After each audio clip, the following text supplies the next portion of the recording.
Hello everyone, it's Devesh Mishra and welcome back to another video. So आज की video जो हमारी होने वाली है ये है हमारी कॉर्पोरेट अकाउंटिंग की वीडियो। जैसे कि आप सभी को पता है, हमने कॉर्पोरेट अकाउंटिंग की स्पेशल न्यूमेरिकल सीरीज को स्टार्ट कर दिया है। इस न्यूमेरिकल सीरीज को कौन बच्चे देख सकते हैं? तो चाहे आप बीकॉम ऑनर्स में हो या आप बीकॉम प्रोग्राम से हो, चाहे आपका सेमेस्टर सेकंड हो या फोर्थ हो, आप दिल्ली यूनिवर्सिटी से हो, रेगुलर से हो, एनसी वेब से हो, सोल ड्यू से हो, तो ये सीरीज आप लोगों के लिए बहुत ही ज्यादा इंपॉर्टेंट होने वाली है, क्योंकि ये सीरीज स्पेशल सेमेस्टर 2 4th के लिए ही बनाई जा रही है, जिनके एग्जाम अभी मई जून में आने वाले हैं। तो आज हम करने जा रहे हैं कॉर्पोरेट अकाउंटिंग का चैप्टर नंबर 6 और पार्ट नंबर 2। इसके मैं 5 चैप्टर ऑलरेडी अपलोड कर चुका हूं। अगर आपने नहीं देखे तो डिस्क्रिप्शन में पूरी प्लेलिस्ट का लिंक मिल जाएगा, वहां से जाके आप एक एक करके सारे चैप्टर्स की वीडियो को देख सकते हो न्यूमेरिकल के साथ। न्यूमेरिकल भी कराए हुए हैं अच्छे से भर भर के, ताकि आपकी प्रैक्टिस अच्छी हो जाए। तो जाके फटाफट से उसको देख लेना। और एक छोटी सी इंफॉर्मेशन, अगर किसी को भी इस बुक के नोट्स परचेज करने हैं या स्पेशल न्यूमेरिकल की बुक बाय करनी है, तो उसके लिए आपको कांटेक्ट करना पड़ेगा मुझे मेरे व्हाट्सएप नंबर पर। मेरा व्हाट्सएप नंबर आपको यहाँ पे मिल जाएगा और डिस्क्रिप्शन में भी मैंने अपना व्हाट्सएप नंबर डाल दिया है। तो जाके व्हाट्सएप पे मैसेज करो कि सर हमें न्यूमेरिकल वाली बुक चाहिए या हमें नोट्स परचेज करने हैं कॉर्पोरेट अकाउंटिंग के। तो जो भी प्राइस है मिनिमम 130 के आसपास होगा, जो भी प्राइस है 150 130 वो पे करके आप सॉफ्ट कॉपी पीडीएफ व्हाट्सएप से परचेज कर सकते हो। तो जिन्हों को अभी चाहिए और जिन्होंने अभी तक नहीं बाय करी है, तो जाइए व्हाट्सएप पे मैसेज करो, फटाफट से जाके बाय कर लो। ठीक है जी। तो चलिए, अगर आपको नहीं बाय करना कोई दिक्कत नहीं है, वीडियो से करिए, वीडियो में आपको सारा कुछ समझाया जाएगा। चलिए, आज हम करने वाले हैं chapter number 6 financial statement of A company का पार्ट 2। ये आज की वीडियो हमारी पार्ट 2 की वीडियो होने वाली है। वो इसीलिए क्योंकि पार्ट 1 ऑलरेडी अपलोड कर चुका हूं, जिसका लिंक आपको मिल जाएगा कहां पर? डिस्क्रिप्शन में, पूरी प्लेलिस्ट का। ठीक है भाई। अब देखो, आज हम पढ़ने जा रहे हैं इसके अंदर statement of profit and loss for the year ended 31 मार्च 2025। हमने प्रीवियस लेक्चर में जब पार्ट 1 करा था, उसमें हमने सीखा था कि किस तरीके से बैलेंस शीट को बनाया जाता है फाइनेंशियल स्टेटमेंट के अंदर। बैलेंस शीट को पूरा डिस्कस करा था। आज हम करने जाएंगे इसमें statement of profit and loss को डिस्कस। तो अभी सामने बोर्ड के ऊपर अभी statement of profit and loss की वीडियो आपको दिख रही होगी। अब वहां पर जो स्क्रीन पे मैंने लगाया हुआ है, ये statement of profit and loss का अकाउंट है पूरा। ठीक है। अब इसमें से मैं आपको चीजें रीड करके समझाने वाला हूं, तो बस उसको ध्यान दीजिएगा। अब इसके अंदर आपको 4 कॉलम दिख रहे होंगे। फर्स्ट कॉलम में लिखा है पार्टिकुलर, सेकंड कॉलम आता है नोट्स टू अकाउंट का, थर्ड कॉलम में आती है आपकी रिपोर्टिंग पीरियड, जो कि करंट ईयर का है, अमाउंट वगैरह डालना होता है। एंड फोर्थ कॉलम जो लास्ट कॉलम है, उसमें आप डालते हो figure of the previous reporting year, मतलब कि जो आपका प्रीवियस रिपोर्टिंग पीरियड होगा उसकी फिगर आपको यहाँ पर डालनी होती है। ठीक है। चारों कॉलम का कंपैरिजन अब मैंने बता दिया आपको क्या हुआ। अब जो आपका फोर्थ कॉलम है, फोर्थ कॉलम में क्या होता है कि फोर्थ कॉलम जो है उसमें, और जो थर्ड कॉलम मैंने बताया जिसमें आप करंट पीरियड और प्रीवियस पीरियड के अमाउंट वगैरह डालते हो, तो दोनों को कंपैरिजन करने में इजीली हो जाता है, इसलिए ये 2 कॉलम बनाए जाते हैं। सबसे पहले हमें इसके अंदर पढ़ने हैं टोटल 7 हेड्स। ठीक है। 7 हेड पढ़ने हैं, जो कि आपके यहाँ पर स्क्रीन पे शो कर रहा होगा फिगर पे। पहला हेड होता है revenue from operation. Revenue from operation का मतलब होता है कि आपने टोटल नेट कितना सेल करा है। जो भी आपने रिवेन्यू फ्रॉम ऑपरेशन है, ये आपका कैसे निकलेगा? ये निकलेगा सेल्स माइनस सेल रिटर्न। जो भी आपका सेल होगा उसमें से जब आप सेल रिटर्न को माइनस करोगे, तब आपका निकल के आता है नेट वैल्यू। जो भी नेट वैल्यू होगी रिवेन्यू फ्रॉम ऑपरेशन की। तो रिवेन्यू फ्रॉम ऑपरेशन कैलकुलेट करना आपको समझ आ गया होगा। अगर क्वेश्चन में कहीं सेल दे रखा है और सेल रिटर्न दे रखा है, तो दोनों को आप माइनस करोगे और आपका निकल कर आ जाएगा रिवेन्यू फ्रॉम ऑपरेशन। क्लियर है? हाँ जी। तो अब उसके बाद आ जाते हैं अदर इनकम पे। अदर इनकम क्या होती है? अदर इनकम जो होती है, जो भी अन्य सोर्सेस है, बाकी जैसे कि आपको कहीं से कमीशन रिसीव्ड हो गया, आपको डिविडेंड रिसीव्ड हो गया, आपको कोई डेटा से पैसा आ गया, पेमेंट आ गई, आपका कोई बिल रिसीवेबल था जो पेंडिंग पड़ा था, वो अब आपको मिल चुका है। तो ये सारी जो इनकम्स है वो अदर इनकम सोर्स में आती है। इसके बाद आता है टोटल रिवेन्यू। टोटल रिवेन्यू कैसे निकलता है? टोटल रिवेन्यू निकालने का एक छोटा सा फॉर्मूला होता है। फॉर्मूला क्या है कि फर्स्ट वाला और सेकंड वाला दोनों को आप जब प्लस कर दोगे तो टोटल रिवेन्यू आ जाएगा। प्लस करने के लिए आपको क्या करना है? रिवेन्यू फ्रॉम ऑपरेशन ऐड करना पड़ेगा अदर इनकम के साथ, तब आपका आ जाएगा टोटल रिवेन्यू। फर्स्ट और सेकंड को ऐड करने के बाद रिवेन्यू फ्रॉम ऑपरेशन को कैलकुलेट कैसे करोगे, उसके लिए मैंने आपको बताया था कि आपको सेल्स में से माइनस करना है सेल्स रिटर्न, ठीक है। जब आप सेल्स में से सेल्स रिटर्न माइनस करोगे तब आपको मिलेगा यहाँ पर रिवेन्यू फ्रॉम ऑपरेशन, और रिवेन्यू फ्रॉम ऑपरेशन और अदर इनकम को ऐड करोगे तब आएगी आपकी टोटल रिवेन्यू, जो कि आपकी थर्ड पार्ट है, ठीक है। आगे लिखा है फोर्थ उसका, फोर्थ में अब जितने भी आते हैं वो आते हैं एक्सपेंसेस। एक्सपेंसेस के अलग अलग तरीके के टाइप्स दे रखे हैं, एक्सपेंसेस कौन कौन से टाइप्स के होते हैं तो वो मैंने नीचे लिखा है। तो अब जितने भी एक्सपेंसेस हैं वो नीचे सारे फोर्थ वाली कैटेगरी में आ जाएंगे। अब इसमें एक्सपेंसेस का पहला टाइप क्या है, cost of material consumed. Cost of material consumed, आपने साल के दौरान कितना मटेरियल कंज्यूम्ड किया है, इसको बोलते हैं cost of raw material consumed. चलो जी, मैं आपको थोड़ा सा सिखाता हूं कि cost of raw material consumed को कैसे कैलकुलेट करा जाता है। अगर आप इसमें फिगर डालोगे तो कहां से डालोगे, कैसे डालोगे, अगर क्वेश्चन एग्जाम में आ रहा है तो ठीक है, तो आपको कैलकुलेट करना भी तो आना चाहिए। तो चलिए अभी मैं आपको दिखाता हूं। तो अब यहाँ पे स्क्रीन गायब हो गई है, अब देखते हैं। तो भाई मैं बता रहा हूं आपको cost of raw material consumed कैसे निकाला जाता है, ठीक है। तो यहाँ पर आप सिंपल सा एक फॉर्मेट बना लोगे। यहाँ पे मैं लिखूंगा रॉ मटेरियल, जिसको मैं RW लिख रहा हूं, थोड़ी सी राइटिंग भाई अजीब है। Raw material consumed during the period, या बोल सकते हो ड्यूरिंग द ईयर, ठीक है। हाँ, अब यहां पर वो आपको अमाउंट डालना होगा, यहां पर्टिकुलर आएगा आपका। सुनो, अब रॉ मटेरियल कंज्यूम्ड जो करा है वो साल में वो कितना है, वो कैसे आपको कैलकुलेट करना है, तो उसके लिए सिंपल सा फंडा होता है। सबसे पहले आपका जो ओपनिंग रॉ मटेरियल होता है, जो भी आपने ओपनिंग में लिया हो, ठीक है, तो आप उसको लिखोगे ओपनिंग इन्वेंट्री, या फिर आप इन्वेंट्री की जगह स्टॉक वर्ड का भी यूज कर सकते हो, जो भी वर्ड आपको ज्यादा अच्छा लगता है, ठीक है। ओपनिंग स्टॉक आपको देगा या ओपनिंग इन्वेंट्री देगा, या रॉ मटेरियल ओपनिंग स्टॉक जैसे लिखा हुआ है, ठीक है। तो जो भी आपके लिखा हो आप क्वेश्चन में पहले वो ढूंढोगे, रॉ मटेरियल जो भी है। मान लो सपोज करते हैं ये रॉ मटेरियल है 2 लाख रुपीज का, 2 लाख रुपीज का रॉ मटेरियल था। अब साल के दौरान मैंने कुछ एडिशनल रॉ मटेरियल परचेज करा। मैंने क्या करा, एडिशनल रॉ मटेरियल जो है वो परचेज करा, और जब मैं कुछ एडिशनल रॉ मटेरियल वगैरह परचेज करूंगा तो वो भी इसके साथ क्या हो जाएगा, ऐड हो जाएगा। अब आप बोलोगे भैया इसको ऐड करोगे, भाई सुनो, जितना भी मैं साल में यूज कर रहा हूं तो पहले ये भी तो देखना पड़ेगा कि मैंने रॉ मटेरियल मंगाया कितना है, तभी मैं पूरे साल का निकाल पाऊंगा। तो मैंने मान लो एडिशनल रॉ मटेरियल मंगाया था, एडिशनल रॉ मटेरियल जो है वो मंगाया था, ठीक है, एडिशनल यूज के लिए। कितने रुपए का अलग से मैंने रॉ मटेरियल मंगाया, मान लो मैंने 80,000 का अलग से रॉ मटेरियल बनाया, 80,000 का, ठीक है, 80,000 का अलग से रॉ मटेरियल मैंने मंगा लिया। अब आप माइनस करोगे इसमें से, लेस होगा, लेस क्या होगा, क्लोजिंग स्टॉक। क्लोजिंग स्टॉक मतलब कि जो साल के एंड में रॉ मटेरियल मेरे पास बचा है, मैं वो यहां पर इसमें से लेस कर दूंगा, ठीक है।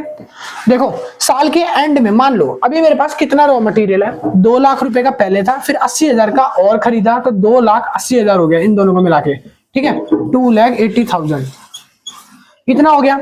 मगर इसमें से साल के एंड में जब मैंने देखा तो मेरे पास सिर्फ और सिर्फ पड़ा था 1,80,000 का रॉ मटेरियल। साल के एंड में मेरे पास था 1,80,000 का। जब मैंने ये चेक करा, अब यहां पर कुछ मटेरियल गायब था, ठीक है, यहां पर कुछ मटेरियल नहीं है। अब आप बोलोगे भैया आपने बेच दिया क्या, भाई बेचा नहीं है, बेचा नहीं है, चटनी वटनी नहीं खाई मैंने बेच के। सुनो, जब रॉ मटेरियल को हम मंगवाते हैं तो यूज करने के लिए मंगवाते हैं, अपने काम के लिए मंगवाते हैं।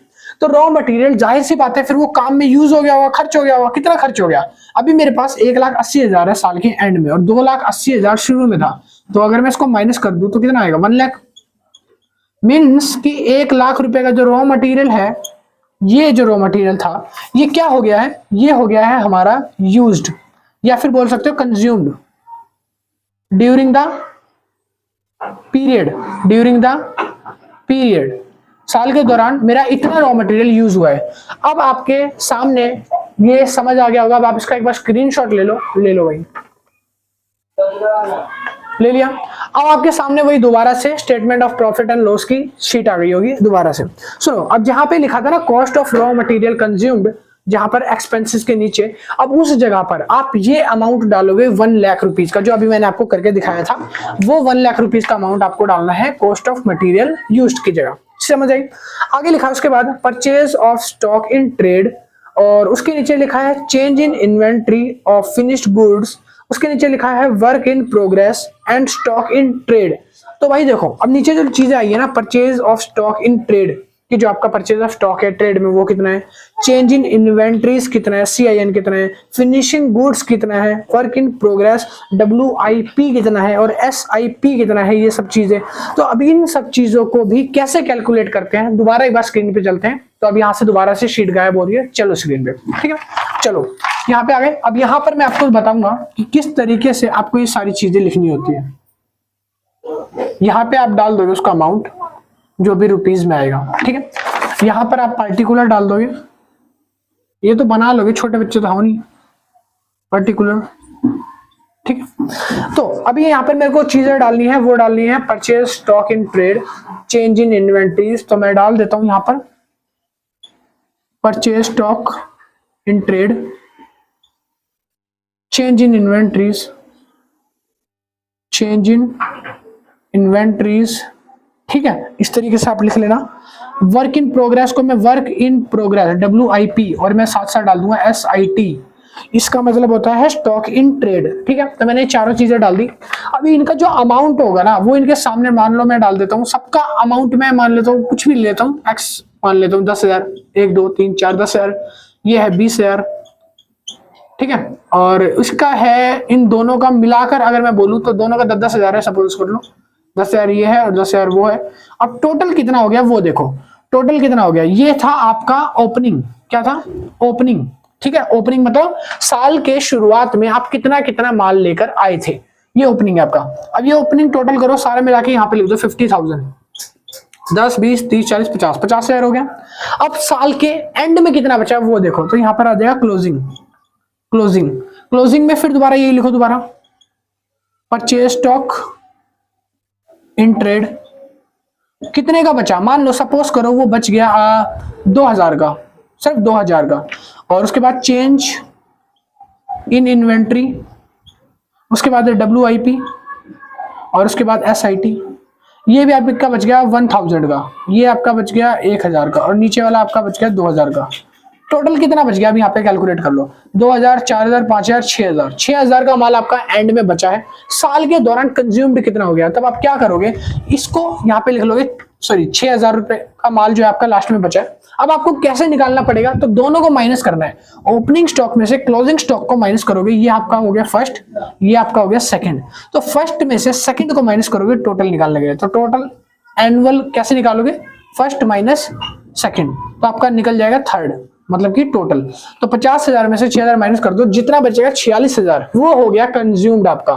तो इस तरीके से आपको कैलकुलेट करना है एक्सपेंस के, ये जो 4 चीजें मैंने आपको बताई। अब दोबारा से इसको आपको डालना पड़ेगा, जो भी आंसर आएगा ना, ये टोटल जो आएगा इसको आपको डालना पड़ेगा इनके आगे, जहां पर लिखा है ना शीट के अंदर, फाइनेंशियल स्टेटमेंट की शीट आपको दिख रही होगी, इस शीट के अंदर जहां जहां इनके अमाउंट लिखे हैं, जैसे स्टॉक इन ट्रेड, उसके आगे आपको ये डाल देना अमाउंट, ठीक है। अभी का कितना है, लास्ट ईयर का कितना है, तो दोनों ईयर का आपको डाल देना, ठीक है।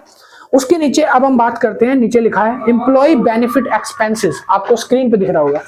एम्प्लॉय बेनिफिट एक्सपेंसेस में आपको डालना है जो भी एम्प्लॉय के ऊपर खर्चे हुए हैं, बेनिफिट को लेकर एक्सपेंसेस करे गए हैं कंपनी द्वारा, वो सारे उसमें डालेंगे।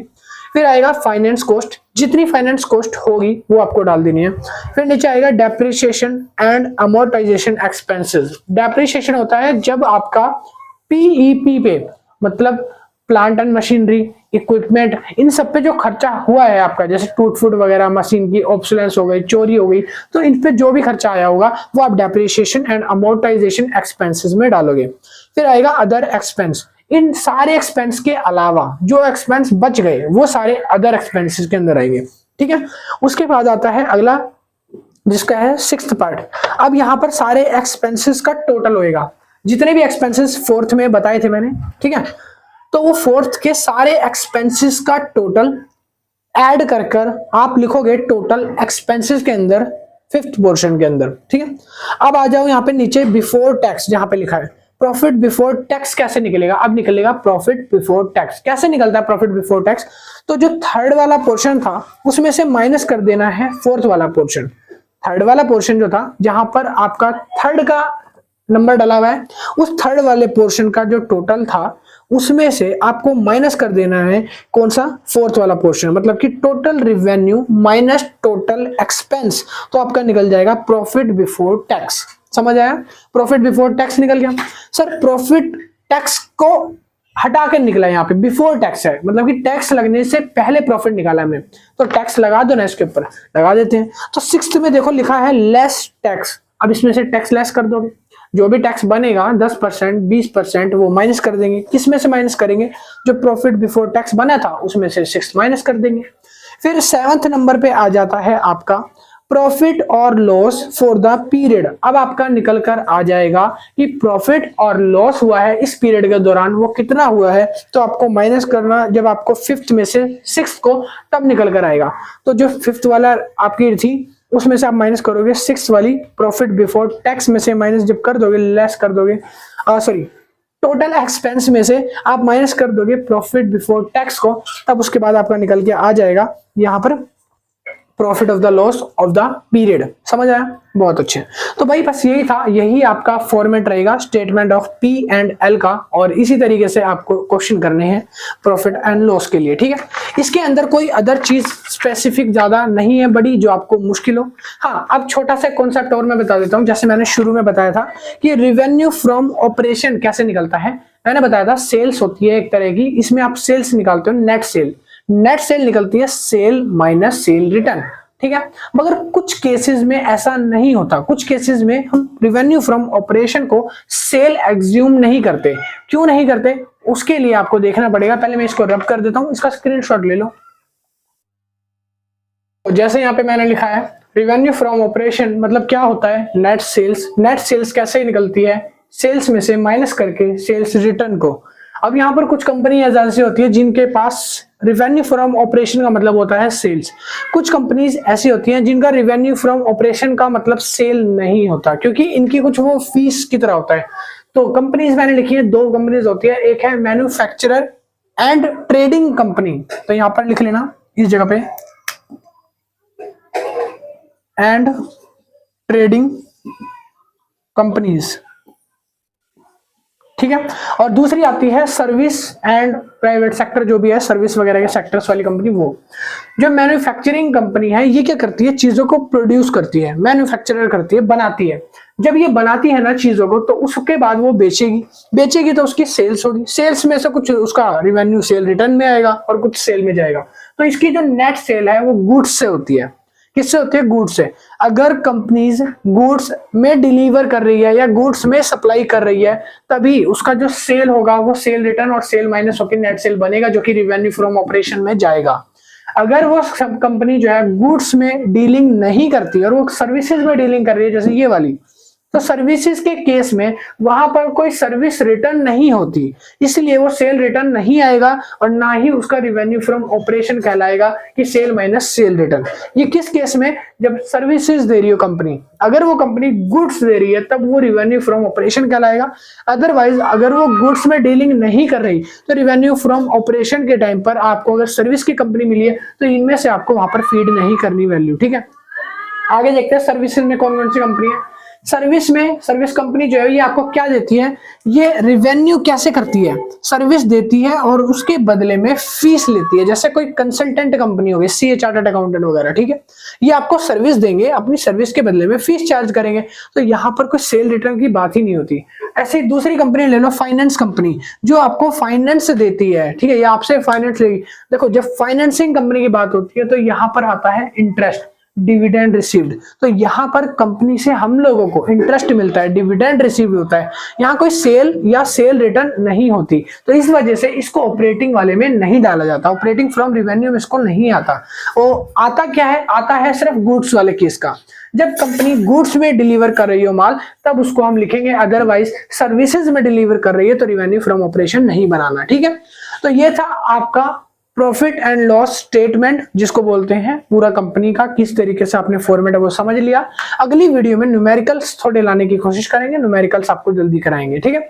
अभी के लिए इतना ही। वीडियो अच्छी लगी तो लाइक शेयर एंड सब्सक्राइब कर देना चैनल को। अगली वीडियो जल्दी आ जाएगी कल, और मैं मिलता हूँ नेक्स्ट वीडियो में। अभी के लिए इतना ही। और हाँ, अगर किसी को नोट्स परचेज करने हो तो इस नंबर पे जाके मैसेज कर देना व्हाट्सएप पे कि सर हमको नोट्स बाय करनी है। नोट्स भी बन गए हैं, कॉर्पोरेट अकाउंटिंग की स्पेशल न्यूमेरिकल बुक भी रेडी है। अगर आपको परचेज करनी हो तो जो भी मिनिमम प्राइस होगा व्हाट्सएप से आप पे करके, गूगल पेमेंट करके स्क्रीनशॉट भेजोगे, तब आपको नोट्स की पीडीएफ भेज दी जाएगी व्हाट्सएप पर, ठीक है। तो जाके फटाफट से बाय कर लेना। मिलता हूँ नेक्स्ट वीडियो में। अब आप इसको आराम से उतारो तसल्ली से।